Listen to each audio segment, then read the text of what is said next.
People are loving your friendly neighborhood Spider-Man. Are you joking? I've seen a lot of big channels giving positive reviews, but let's be real, race swaps, repetitive storytelling, and yet another round of cameo stunts, and somehow it's still getting praise? Seriously. IGN gave it an 8/10 for what? For ruining audience expectations? In this video, I'm going to share my genuine thoughts, and let me warn you, if you're expecting a positive review, this video is not for you. I just finished Creature Commandos from DC, and then I started watching this piece of garbage. Let's talk about race swaps. People keep saying, it's not a problem, really?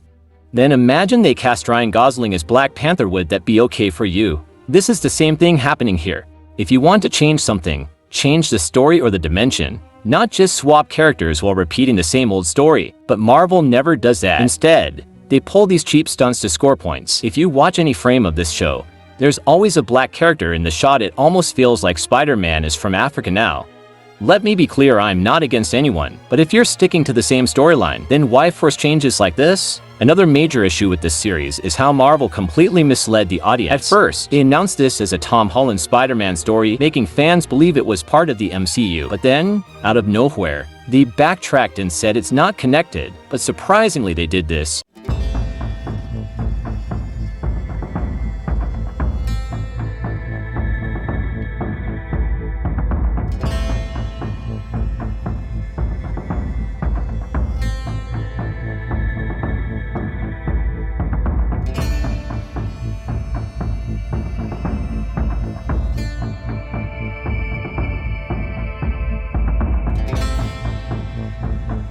So, does Marvel not know what they're doing, or are they just resorting to cheap marketing tricks? Think about it. If Tom Holland's name wasn't involved in the promotion, would anyone even care about this show? Probably not. Most of the scenes feel like recycled moments from the MCU, just animated instead of live action. Fans are complaining about the animation style, and Marvel's response is, we're bringing the comic book to life. But if that's the case, then why are you changing races and genders? If accuracy matters for animation, shouldn't it also matter for the characters and story? It's clear that Marvel is picking and choosing when to stay faithful only when it benefits them. Movies and series are constantly evolving, yet Marvel, a company with so much potential, keeps repeating the same story, just with a different name. Seriously, who is the target audience for this show? Is it for mature viewers or just kids? If it's a kids show, then market it properly as one. If it's meant for both, then at least put effort into a strong, well-written story instead of just recycling the same suit and origin formula over and over again. Look at Pixar, they're also under Disney, yet they produce original, emotionally powerful movies like Inside Out. Meanwhile,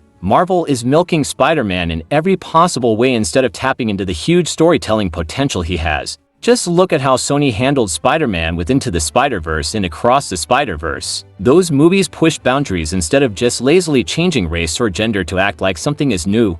Marvel needs to stop playing it safe and start telling fresh, exciting Spider-Man stories. Let me share a secret with you. Have you ever wondered why Marvel turned Hulk into a joke? It's not just bad writing. Universal still owns the rights to solo Hulk movies. So if Marvel made Hulk too powerful, Universal could step in, make their own film, and profit more than Marvel. To avoid that, Marvel nerfed Hulk, sidelining him and turning him into comic relief, so Universal had no reason to cash in. Now, the same thing is happening with Spider-Man. Marvel knows he's their biggest character. Sony owns his film rights. If Marvel made Spider-Man as great as he could be, it would only benefit Sony. So instead of pushing Spider-Man forward, Marvel just milks the brand with repetitive stories, race swaps, and cheap nostalgia stunts. Compare that to Sony's Into the Spider-Verse. They took risks and reinvented Spider-Man storytelling, while Marvel keeps playing it safe. Marvel wants Spider-Man, but they don't want to make him great, just like they did with Hulk.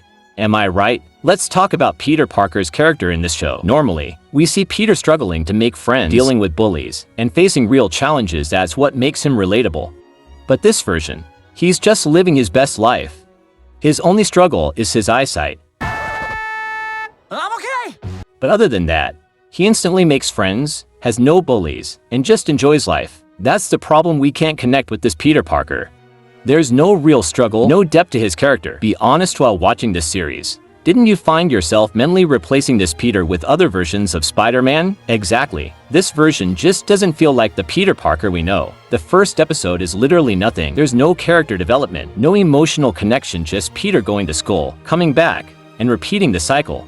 Then, finally, Norman Osborn shows up, and that's supposed to be the big hook. It's like Marvel copy-pasted their own marketing trick. Remember after Infinity War when they dropped that Captain Marvel post-credit scene?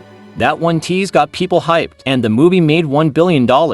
Now, they're using the same stunt here, dragging out a boring setup, throwing in a last-minute tease, and expecting people to stay invested. And guess what? Episode does the exact same thing. If Marvel is sticking to this lazy formula, I wouldn't be surprised if all 10 episodes follow the same pattern. Marvel knows how to make people wait, but do they know how to tell a good story anymore? The animation in this series is inconsistent. Sometimes it does feel like a comic book come to life as Marvel promised, but at other times, it literally looks like a static comic panel with background characters barely moving. Some moments feel low quality, which is surprising for Marvel. I'm not sure whether it's good or bad, so I'll leave this question to you. Let's talk about some positive. First, I saw the positive thing is action sequence, especially in Pet Shop.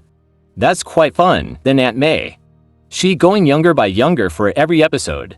It looks cool. Otherwise, there's nothing to talk about this series. Totally waste of time. If you felt the same, hit that like button and share your thoughts about Marvel Wokes in the comments. I'll see you in the next video.